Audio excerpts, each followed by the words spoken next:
আসসালামু আলাইকুম। রাস্তার পাশে হঠাৎ করে পরিত্যক্ত একটা জায়গাতে খুব কিউট একটা আমড়ার চারা খুঁজে পেলাম। তো সাথে সাথে এই চারাটাকে আমি তুলে আমার সাথে করে নিয়ে আসলাম।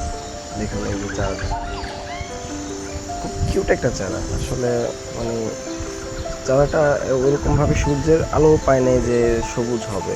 পাতাগুলো দেখুন, পাতাগুলো কেমন যেন সাদা সাদা ফেকেছে। তবে চারাটা খুব কিউট, খুব সুন্দর একটা চারা। আমি বাসায় নিয়ে আসলাম, এনে একটা পট নির্বাচন করলাম, ওটাকে আমি নিচে ছিদ্র করে নিলাম খুব সুন্দর করে, যেন পানি নিষ্কাশন হয় ভালো করে। তারপর আমার এই পটে মাটি ভরতে হবে। এখন আমি মাটি ভরে নিলাম। আমার মাটি অবশ্য আগে থেকে প্রস্তুত করা থাকে সব সময়। এখন চারাটাকে একদম মাঝখান বরাবর বসাবো। খুব সুন্দর করে চারাটাকে সেট করে রোপণ করতে হবে।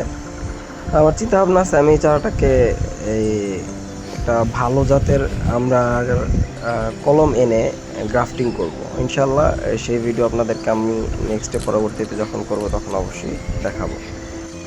মাঝখান বরাবর সেট করে নেই, একদম মাঝখান বরাবর সেট করে চারপাশ দিয়ে সুন্দর করে মাটি দিয়ে ভরাট করে দিই। এখন